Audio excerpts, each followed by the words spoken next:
അസ്സലാമു നമസ്കാരം. എല്ലാവർക്കും നമ്മുടെ പുതിയ വീഡിയോയിലേക്ക് സ്വാഗതം. ഇന്നത്തെ നമ്മുടെ റെസിപ്പി ബ്രെഡ് വെച്ചിട്ട് അകത്ത് നല്ല രുചിയുള്ള ഒരു ഫില്ലിംഗ് ഒക്കെ വെച്ച് ചെയ്യുന്ന ഒരു സ്നാക്സ് ആണ്. ബ്രെഡ് വെച്ചിട്ട് ആയതുകൊണ്ട് തന്നെ വളരെ ഈസി ആയിട്ട് നമുക്ക് ചെയ്തെടുക്കാൻ പറ്റുന്ന ഒരു പലഹാരമാണ്. അപ്പോൾ തീർച്ചയായിട്ടും നിങ്ങളതൊന്ന് ട്രൈ ചെയ്ത് നോക്കാം കേട്ടോ. നമുക്കപ്പോൾ അതെങ്ങനെയാണ് തയ്യാറാക്കുന്നതെന്നൊന്ന് നോക്കാം.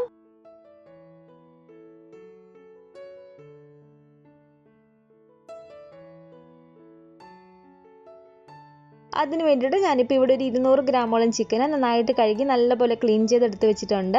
ചിക്കൻ എടുക്കുമ്പോൾ ചിക്കൻ ബ്രസ്റ്റോ അല്ലെങ്കിൽ എല്ലോട് കൂടിയിട്ടുള്ള ചിക്കനാണ് എടുക്കുന്നതെങ്കിൽ എല്ല് കളഞ്ഞിട്ട് വേണം നമ്മൾ എടുക്കാൻ വേണ്ടിയിട്ട്. അതുപോലെ തന്നെ ഇതുപോലെ ചെറിയ ചെറിയ കഷ്ണങ്ങളാക്കിയിട്ട് വേണം നമ്മൾ ചിക്കൻ കട്ട് ചെയ്തിട്ട് എടുക്കാൻ വേണ്ടിയിട്ട്. ഈ ചിക്കനിലേക്ക് നമുക്കൊരു 1/2 ടീസ്പൂൺ അളവിൽ കുരുമുളക് പൊടി ചേർത്ത് കൊടുക്കാം. 1/2 ടീസ്പൂൺ അളവിൽ ഇഞ്ചി പേസ്റ്റും കൂടി ചേർത്ത് കൊടുക്കുകയാണ്. അതുപോലെ ഒരു 1/2 ടീസ്പൂൺ അളവിൽ ഗാർലിക് പൗഡറും കൂടി ചേർത്ത് കൊടുക്കുകയാണ്. ഗാർലിക് പൗഡർ ഇല്ലെങ്കിൽ നമ്മളൊരു 1/2 ടീസ്പൂൺ വെളുത്തുള്ളി പേസ്റ്റും കൂടി ചേർത്ത് കൊടുത്താൽ മതി. 1 ടീസ്പൂൺ അളവിൽ കാശ്മീരി മുളക് പൊടി ചേർത്ത് കൊടുക്കുകയാണ്. സാധാരണ നല്ല എരിവുള്ള മുളക് പൊടിയാണെങ്കിൽ നിങ്ങളുടെ ഒരു എരിവിനനുസരിച്ച് മാത്രം ചേർത്ത് കൊടുക്കുക. അതുപോലെ ഈ ഒരു ചിക്കനിലേക്ക് ആവശ്യമായിട്ടുള്ള ഉപ്പും കൂടെ നമുക്ക് ചേർത്ത് കൊടുക്കാം. ഇനി ഇതിലേക്ക് വേണ്ടത് ഒരു 1/4 കപ്പ് അളവിൽ തൈരാണ്. അപ്പോൾ ഇവയെല്ലാം കൂടി ചേർത്തിട്ട് നമുക്കിത് നന്നായിട്ട് തന്നെ ഒന്ന് മിക്സ് ചെയ്തിട്ട് എടുക്കാം കേട്ടോ.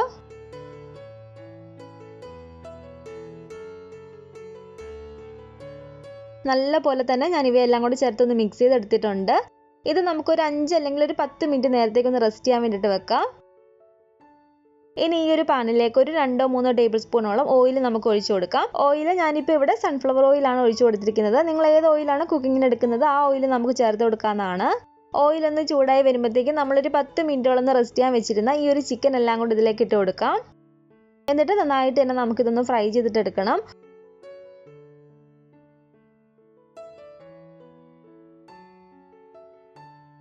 ഒരു സൈഡ് നന്നായിട്ടൊന്ന് മുരിഞ്ഞ് വരുമ്പോഴത്തേക്ക് നന്നായിട്ട് ഇതൊന്ന് ഇളക്കി കൊടുത്തിട്ട് നല്ല പോലെ തന്നെ നമുക്കിതൊന്ന് ഫ്രൈ ചെയ്തിട്ട് എടുക്കാം.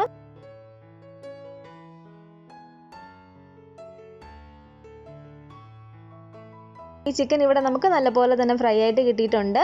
ഇനി നമുക്ക് ഈ എണ്ണയിൽ നിന്ന് ഇത് കോരി മാറ്റിയേക്കാം. ഇനി ഈ ചിക്കൻ പൊരിച്ച എണ്ണയിലേക്ക് തന്നെ നമുക്ക് ഒരു 2 മീഡിയം വലിപ്പമുള്ള സവാള ഇതുപോലെ ചെറിയതായിട്ട് അരിഞ്ഞതും കൂടി ചേർത്ത് കൊടുക്കാം.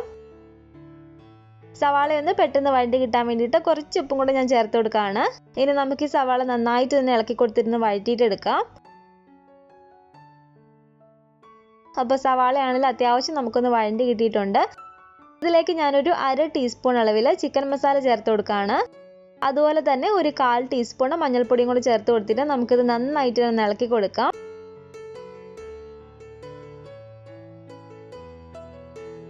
പൊടികളുടെ ആ ഒരു പച്ചമുളകൊക്കെ മാറി വരുന്നതിന് വരെ നന്നായിട്ട് ഇതുപോലെ ഇളക്കി കൊടുക്കുക. കൂടാതെ ഇതിലേക്ക് ഞാനൊരു 2 ടീസ്പൂൺ അളവിൽ മല്ലിയില ചെറുതായിട്ട് അരിഞ്ഞതും കൂടി ചേർത്ത് കൊടുക്കുകയാണ്. മല്ലിയില നമ്മൾ ചേർത്ത് കൊടുക്കുമ്പോൾ നിങ്ങളുടെ ഒരു ടേസ്റ്റിനനുസരിച്ച് മാത്രം ചേർത്ത് കൊടുക്കുക കേട്ടോ. മല്ലിയിലയും കൂടി ചേർത്ത് കൊടുത്തിട്ട് നമുക്ക് നന്നായിട്ട് ഒന്ന് ഇളക്കി കൊടുക്കാം. ഇനി ഇതിലേക്ക് ചേർത്ത് കൊടുക്കേണ്ടത് നമ്മൾ നേരത്തെ ഫ്രൈ ചെയ്ത് വെച്ചിരുന്ന ഈ ഒരു ചിക്കനാണ്. ചിക്കനും കൂടി ചേർത്ത് നല്ലപോലെ തന്നെ നമുക്കിത് ഇളക്കി കൊടുക്കാം. ഇതിൽ കുറച്ചൊരു ഉപ്പിൻ്റെ ഒരു കുറവുണ്ട്. ഉപ്പും കൂടെ ഞാൻ ഇതിലേക്ക് ചേർത്ത് കൊടുക്കുകയാണ്.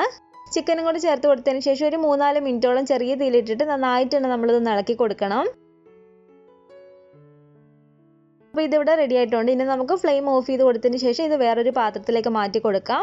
അപ്പോൾ ഈ ഒരു ഫില്ലിംഗ് അത്യാവശ്യം ഒന്ന് തണുത്ത് വന്നതിന് ശേഷം നമുക്ക് ഇനി ഇതിലേക്ക് ചേർത്ത് കൊടുക്കേണ്ടത് ഒരു 3 ടീസ്പൂൺ അളവിൽ മയോണൈസ് ആണ്.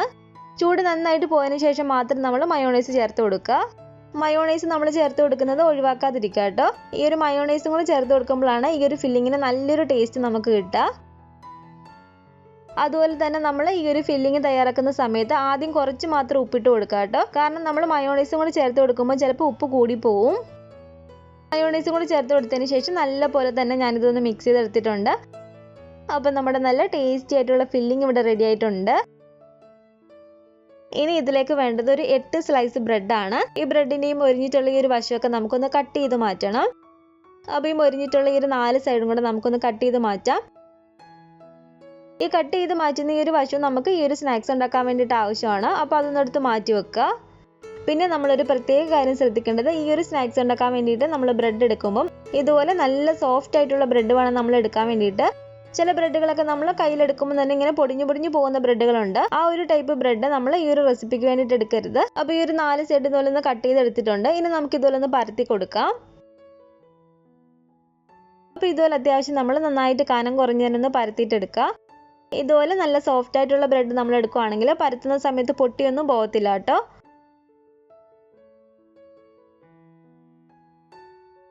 ഇതുപോലെ നന്നായിട്ടൊന്ന് പരത്തിയെടുത്തതിന് ശേഷം കറക്റ്റ് ഒരു ഷേപ്പ് കിട്ടാൻ വേണ്ടിയിട്ട് നമുക്ക് ഈ ഒരു സൈഡൊക്കെ ചെറുതായിട്ടൊന്ന് കട്ട് ചെയ്ത് മാറ്റാം.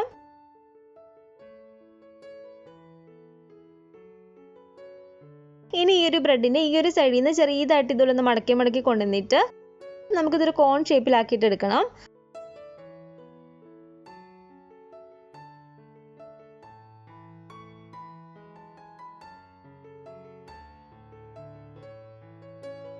അപ്പോൾ ഇതുപോലെ പതിയെ ഒന്ന് മടക്കി കൊണ്ടതിന് ശേഷം നമുക്ക് ഈ ഒരു അറ്റത്ത് കുറച്ച് വെള്ളം ഇതുപോലെ ഒന്ന് തൂത്ത് കൊടുക്കാം.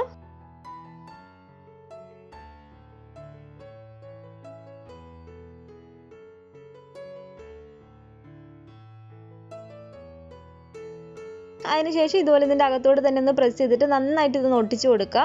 നല്ല പോലെ തന്നെ നമ്മളൊന്ന് പ്രസ് ചെയ്തിട്ടൊന്ന് ഒട്ടിച്ചു കൊടുക്കണേ, വിട്ടു പോരാതിരിക്കാൻ വേണ്ടിയിട്ട്. അപ്പോൾ ഇതുപോലെ ഒന്ന് ഒട്ടിച്ചതിന് ശേഷം ഇനി ഇതിലേക്ക് നമുക്ക് ഫില്ലിങ് വെച്ച് കൊടുക്കാം. ഒരു 2.5 ടീസ്പൂണൊക്കെ ഫില്ലിങ് നമുക്ക് ഇതിലേക്ക് വെച്ച് കൊടുക്കാം.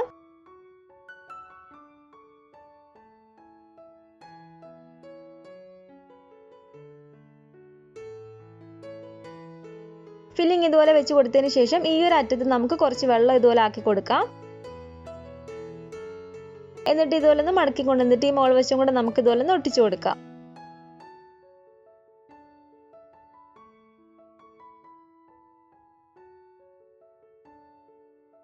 കൈ വെച്ചിട്ട് ചെറിയതായിട്ട് ഇതിലൊന്ന് പ്രസ് ചെയ്ത് കൊടുക്കുക.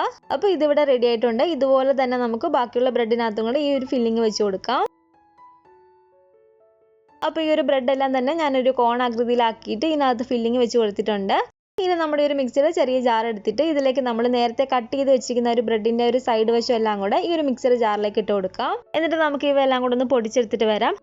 ഒരുപാട് നേരം ഇട്ട് നമ്മളിതങ്ങ് പൊടിക്കണ്ട, 1-2 തവണ ഒന്ന് കറക്കിയിട്ട് എടുത്താൽ മതി. അപ്പോൾ ഈ ഒരു ബ്രെഡ് പൊടി ഇവിടെ റെഡി ആയിട്ടുണ്ട്. ഇത് നമുക്ക് വേറൊരു പാത്രത്തിലേക്ക് മാറ്റി കൊടുക്കാം. ഇനി ഇതിലേക്ക് വേണ്ടത് ഒരു 2 മുട്ടയാണ്. 2 മുട്ട ഞാനിതിലേക്ക് പൊട്ടിച്ചൂറ്റി കൊടുക്കുകയാണ്. ഇതിലേക്ക് കുറച്ച് കുരുമുളക് പൊടിയും കുറച്ച് ഉപ്പും കൂടി ചേർത്ത് കൊടുക്കാം. അതിനുശേഷം ഒരു വിസ്കോ അല്ലെങ്കിൽ ഒരു സ്പൂണോ ഉപയോഗിച്ച് നന്നായിട്ട് നമുക്ക് ഈ മുട്ട ഒന്ന് അടിച്ചിട്ടെടുക്കാം. ഇനി ഇത് ഓരോന്നും എടുത്ത് ഈ മുട്ടയിൽ നന്നായിട്ടൊന്ന് മുക്കിയതിന് ശേഷം ഈ ഒരു ബ്രെഡ് പൊടിയിലേക്ക് നമുക്ക് വെച്ച് കൊടുക്കാം. അതിനുശേഷം ഇതിൻ്റെ എല്ലാ സൈഡും നമുക്ക് ഇതുപോലെ ഒന്ന് ബ്രെഡ് പൊടിയാക്കി കൊടുക്കാം.